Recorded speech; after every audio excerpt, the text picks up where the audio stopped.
Hello, we are Adriana and Alexandra, and we're going to talk about the speech act theory, the politeness theory, the conversational analysis, and the cooperative principle.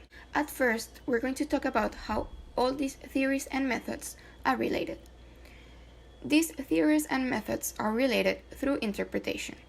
Each of these theories explain the way in which listeners should interpret messages. For starters, according to the speech act theory, which refers to the actions performed by the speakers with an utterance, the listener has to interpret the function of the utterance and what the speaker wants to convey. For example, if the speaker asks, "Can you close the door on your way out?" he really is requesting something instead of just asking if the listener has the ability to close the door. On the other hand, according to Yule, the politeness theory refers to the act of showing award and consideration of other people's self-image or faith. There are two types of politeness acts: faith-threatening acts and face-saving acts. The first one refers to the way things are said and understood, and the second one is the act of saying things in subtle ways. In both cases, the listener has to interpret the message in order to understand if he is being threatened or not. And dependent on the interpretation, the conversation is going to be carried in a certain way. For example, if someone demands, "Give me the salt," the listener is going to feel overpowered. But if the speaker changes the request to, "Could you pass me the salt?" the listener is going to feel as an equal. In other words, politeness is about understanding how to communicate in different situations or contexts. Furthermore, conversation analysis alludes to the study of turn-taking in a conversation. The turn-taking action is carried out by the completion point, which is the end of a speaking turn marked by a pause. There are different ways in which someone can indicate that wants to participate in the conversation, such as short sounds, body shifts, or facial expressions, and it is the speaker's job to interpret these signals. Yet, if the listener stays quiet for a long time or shows a lot of the signals, the speaker may believe he or she is being rude or shy.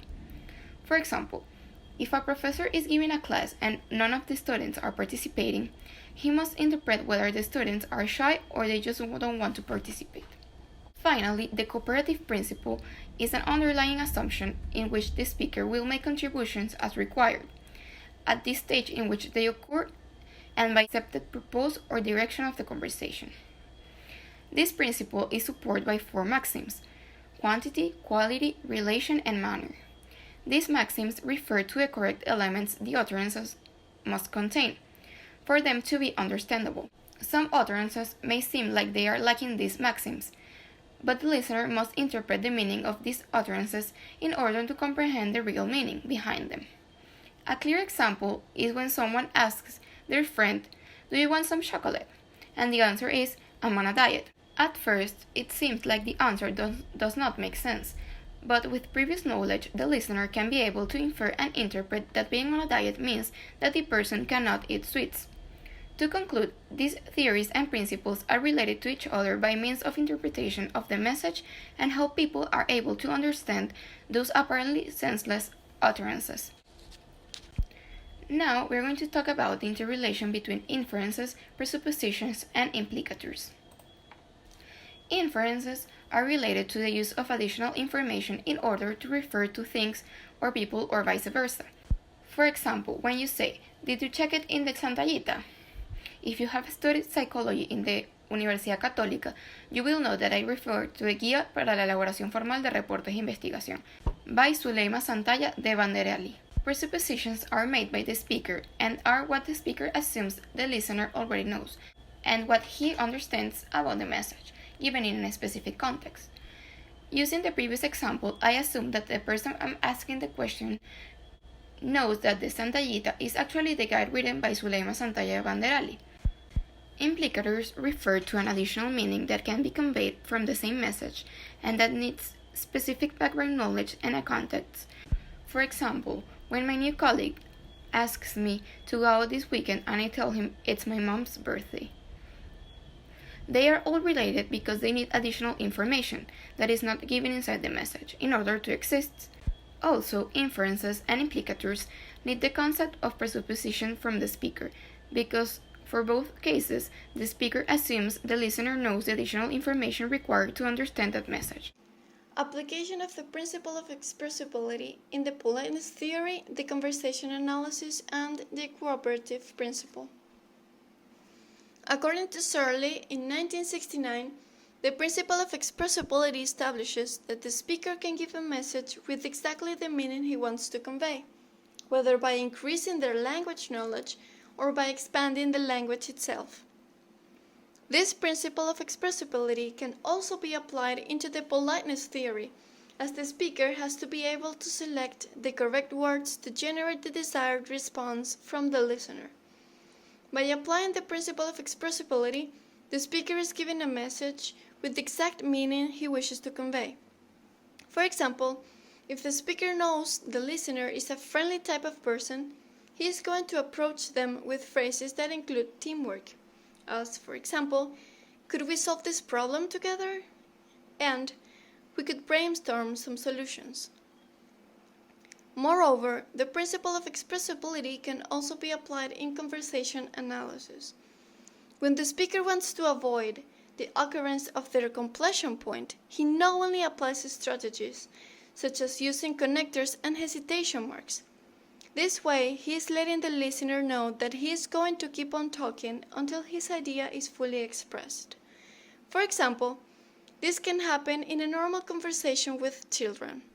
When they are telling a story, they usually use a variety of connectors until they are done speaking.